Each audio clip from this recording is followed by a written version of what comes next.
Hunker down, you guys. Mighty Mouse comes up big. Lightning coming out of his heels. See ya. He just wiped him off the face of the earth. All right! On Sunday, many fans choose to see a game through the words of their local radio broadcasters. Men whose objectivity sometimes gives way to their passion for the home team. This is unbelievable. They whine. He's bad. He's bad. He's spiking the ball. Get him in the Pro Bowl. Big spike. They exaggerate. George Brander's just been elected king of the world. And then some. God is on the Steelers' side. Go, Troy! But most of all, they root for the home team. Sometimes to the point of delirium. 10, 12, 15, 17, 10, 6, 5, touchdown. For these guys, it's strictly personal. Call it a touchdown, you goof! Now they say touchdown, and he just ruined a great call. Although each has his own style, one voice from Pittsburgh stands out as unique. Meet Myron Cope. Hardball, you can't possibly make nothing out of this. You can't make nothing. I'm going to make you into buttermilk. Let's face it, my voice is not what you think of as a broadcasting voice. It tends to cut through concrete. That was a shovel pass, Beard, to me. You know, the old coal, throw the coal into the bin there, business.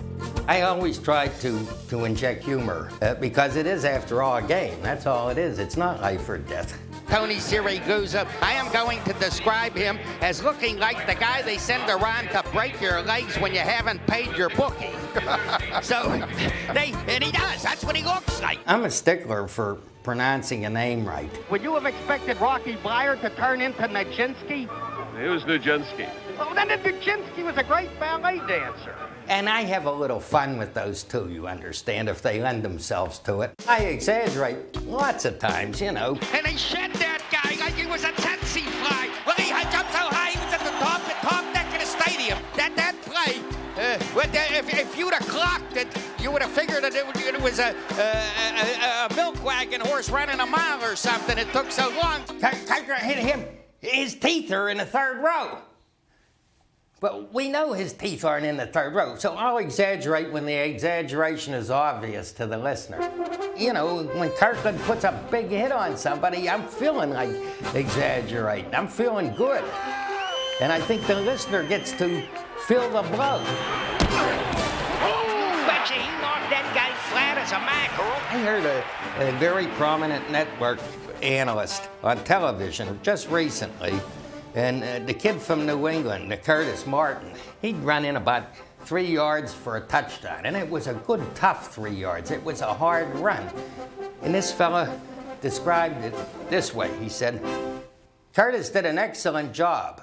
And what the hell kind of description is that of a good, tough 3-yard touchdown run? He did an excellent job. It's like you're listening to a biology teacher. Well, nice paper. You did an excellent job. See what I mean? Football's a passionate game. Let's go! Let's go! Why not exaggerate when you're making it obvious that you are? All of a sudden, they get lit up like somebody built a bonfire under their posteriors, and here they come down the field. Cope may root for the home team, but he's not afraid to tell it like it is. When the football team stinks, I'm saying it stinks. The Steelers have been El Stinko on third down. When they're playing well, I'm going to enjoy the heck out of it because I want to root for them anyhow. This Steeler defense is brutal. All out the National Guard. Here we go, Steelers! Here we go! In 1975, Cope's passion for the Steelers led him to invent the team's most visible symbol, the terrible towel. And the towel is out. Feel the power, Myron. Oh, I can feel that power. But in its debut, one Steeler veteran was not impressed. Andy Russell, when I was giving the towel the build-up for that first game, he comes up to me in the locker room. He says, Cope, what's this crap about a terrible towel? You know what he did in that game? He picked up a fumble at the Steelers' 7-yard line. And a listener of mine sends me a little poem which went like this.